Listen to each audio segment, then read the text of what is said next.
Granny is the titular supernatural antagonist of the games with the same name, which have a deep yet ambiguous story involving other supernatural entities such as Grandpa, Angeline, Slenderman, Slenderina, Slenderina's husband, and a child, presumably being inspired by a mix of legends and myths. As the story is hugely left open for interpretation, that's what we're gonna do today. Hi folks, I'm R, your narrator. This video will contain spoilers about all of the installments of the Slenderina, Slenderman, and Granny series.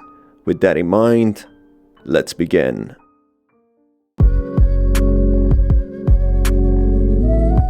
Granny is an entity which is proven to be of supernatural nature due to her glowing red eyes and immunity to gunshots. She traps people in her house and cellar, including cells, presumably usually men. Due to a personal vendetta she still holds, which we will talk about later in the video. In the first game, several writings and a note on a scrap piece of paper inform the player that he isn't Granny's first victim. In fact, there have been many more people she had trapped and killed. One of her ways of killing being the guillotine she sketched and designed, presumably by herself. In the second one, the trend continues with another person waking up in the cellar, yet another victim of Granny. Except in this one, Granny is accompanied by another vicious accomplice called Grandpa. The third installment starts a little different, with the protagonist entering the premises on his will. Upon getting caught by the Grandpa, he gets shot and taken to the cellar cell, where he finds remains of some other victims in different cells. Who is Granny and her malevolent family members? Let's start from the beginning and discuss Granny's story. Let's start with the first installment in the series, Granny 1. The player wakes up in a room. Upon further inspection of the house, he comes across the Granny, a white-eyed, grotesque old woman in a white nightgown and patchy white hair. She wields a bloodied bat and has blood on her mouth, giving us a clue of how she attacks and kills her victims. After shooting Granny by finding disassembled parts of a shotgun and assembling the gun, we learn that Granny is immune to bullets, and possibly she's immortal, being immune to death. This can be further fortified by a diary we find in one of Slenderina's installments, which is written in 1892, suggesting that Granny is extremely old. The blood on her mouth suggests that she bites or even eats parts of her victims. Maybe not her preferable way of killing them, as she has hand-designed a guillotine and likes to imprison her victims to death, as seen in the third installment. Nonetheless, she still bites and possibly even eats her victims, hence why she has been thought of sharing resemblance to zombies. Investigating further, the player finds a mysterious crib with no baby in it or anywhere near to find. After collecting a teddy bear and placing it inside the crib, a ghost of a woman known as Slenderina shows up, leaving a key behind and disappearing. Exploring a bit more, we can find a woman shackled to a wall and presumably dead. We later find out this victim is called Angeline, the daughter of Granny. Therefore, it becomes evident that a tragedy has taken place here, causing the death of two women, Angeline and Slenderina, a possible child, and maybe even Granny herself, who is now hostile and seeks for blood. In myths and legends, an entity known as the White Lady in a white dress and long black hair is well known in many different countries. In one tale originating from Netherlands, there's an evil spirit of a woman who imprisons men who had been mistreating women and abusing them. This evil spirit punishes them for a while, then eventually kills them to deliver a swift justice. Although the story is not identical to Granny's, it bears close resemblance. Granny seems to be a malevolent presence who lures men or drags them into her house. She gives them 5 days of mentally and physically tormenting them before she kills them. She also had chained up her daughter, Angeline, to a wall, causing her death. Now, why would Granny kill her own daughter? In the Child of Slenderina's ending, we find a diary that tells us the backstory on how Slenderina and her father died, the Slender Man. July 10th, 1892. Dear Diary, it has been a good day today, but I'm starting to feel dizzy and nauseous now. The whole family went to the park and the weather was wonderful. Mother was in an extra good mood, which doesn't happen that often. When we came home, she cooked us dinner. I thought it tasted a bit weird, but didn't dare to say anything. Father looked pale and had to lie down straight after dinner. I can hear him in the other room. The pain! I'm feeling even worse now. My head is spinning. Therefore, we learn that Angeline, Slenderina's mother, and the Granny's daughter was the culprit behind Slenderina's and Simon or Slenderman's death.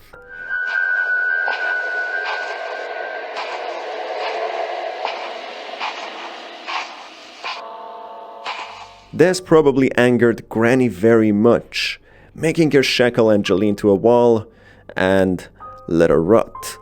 The reason why Angeline kills her husband and daughter are left to interpretation, one of which might be due to Angeline's unstable mental health, as we see a portrait of her in the asylum alongside Slenderina, which could be suggestive of her being admitted to the surreal asylum and giving birth to Slenderina in there, as we also can find a baby on a table.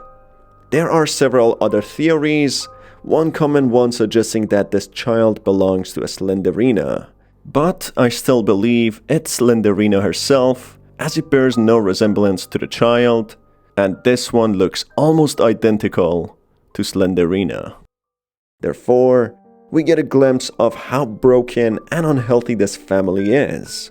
There's another folklore about an evil, vengeful spirit of a woman who lures unfaithful men into her house and kills them. This entity used to be a woman who was cheated on by her husband.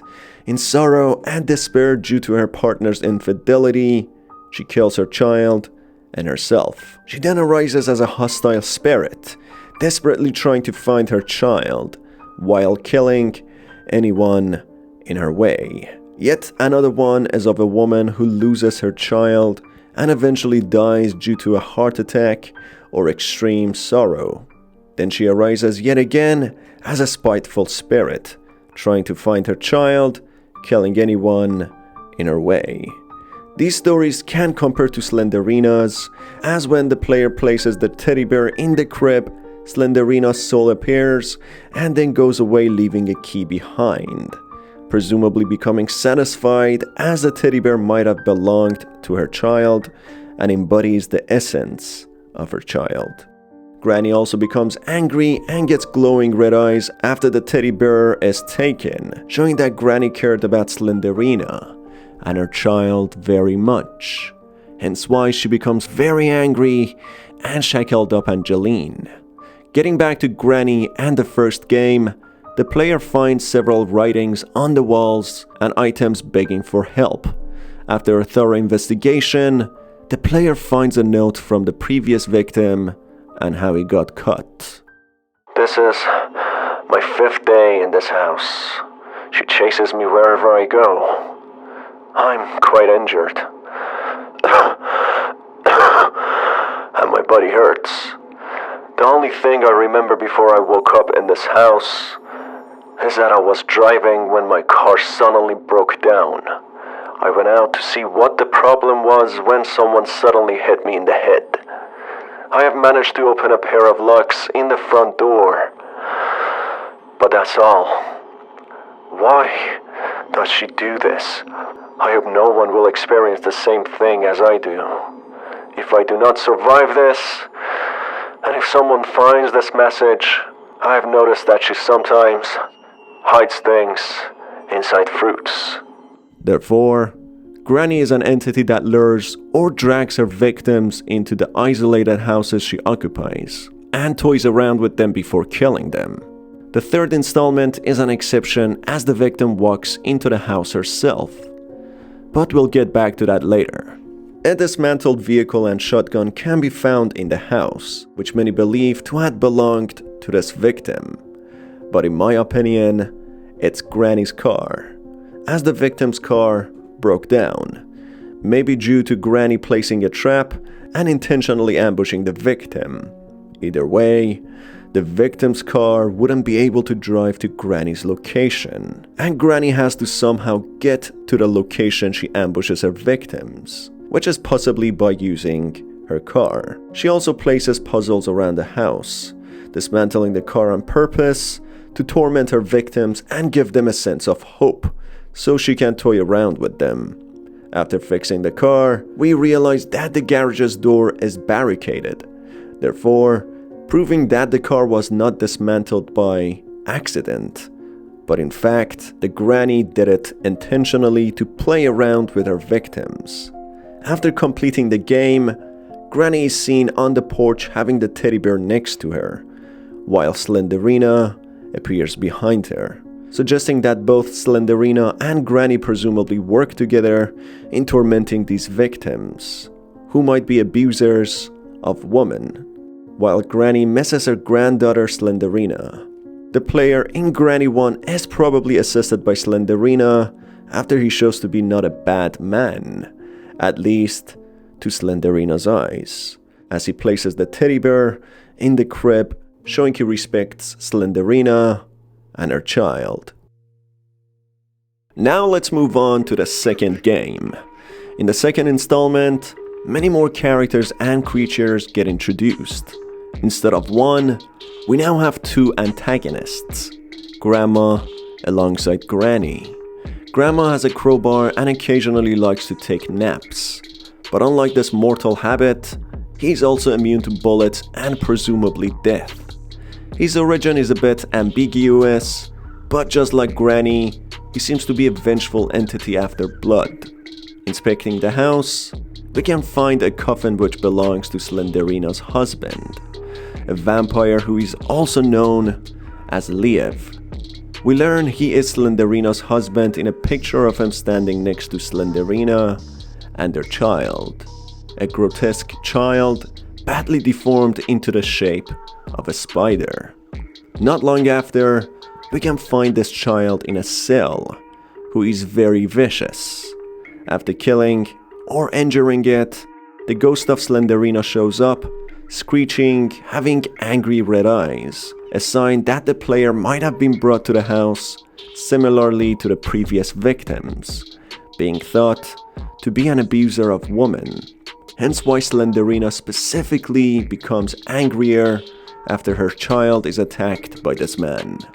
Another big change in the game is the house. Instead of the previous house, this place now seems to be close to sewers. In the water, we find a monstrous octopus which can eat the protagonist. From many notes scattered around, we learn that this monster is bred and raised by Granny and Grandpa, maybe as a pet or maybe as a guard to prevent the victims from escaping. In one of the endings, we can see Granny sitting inside a car, which fortifies the theory earlier in Granny 1 that Granny drives around and ambushes their victims, then drives them back with her car, placing them in their rooms. In the third installment, the house is yet again in an entirely different place, having remote-controlled gates, cameras, and even a collapsible bridge, making it extremely difficult for the victims to escape. It seems as if Granny, still accompanied by Grandpa, keep on changing their location not to be exposed to getting caught or found out. They also always improve their security, preventing the victims from escaping, and always choose isolated places to make it ideal for toying around with their victims and prevent any outside interference. This time, unlike the previous two games, the victim walks into the house himself and then gets shot by Grandpa and taken to a cell. This proves that Grandpa and Granny are sadistic, and the theory that suggests that they only ambush bad men is just an excuse for them to torture them. It's possible instead of ambushing this man, the man had some sort of problem, presumably having his car broken down, and found the nearest place to ask for help, ending up in Granny's new house. Yet again, if the victim finds a teddy bear here and places it in the crib, Slenderina leaves the victim alone and helps him with escaping, leaving a key behind. Throughout the game, Slenderina hunts and scares the victim, helping Granny to catch him. But if the victim proves not to be a bad man, Slenderina helps him. In conclusion, all of the entities within the game have supernatural origins. Granny and Grandpa have more tangible presence, while Slenderina is a ghost. Granny and Grandpa are quite intelligent and have good hearing, as they place intricate puzzles around the house and toy around with their victims despite looking like zombies. They have immunity to bullets, but still can be stunned and knocked out for a short while.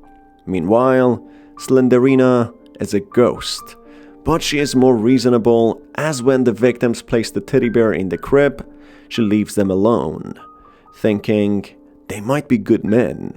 Therefore, Granny and Grandpa must suffer from some sort of mental problems and could be quite sadistic, as it possibly ran down to their child, Angeline, who seems to have mental disorders and depression, which leads her to kill her family by poisoning them, including Slenderina.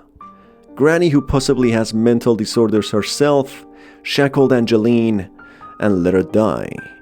It's clear that this entire family benefits from supernatural abilities, however, as the diary of Slenderina was written in 1800s, making Granny very old, who still roams on the earth, considering the third game possibly taking place in early 2000s at least, as cameras and monitors are used.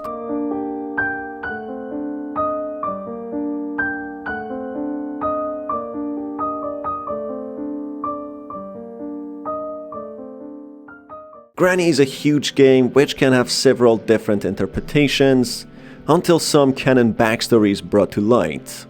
If you enjoyed this video, keep tuned by hitting the subscribe button and the notification bell for more horror related content. I'm intending to make some more videos about Granny, exploring her and her family's origins in more depth.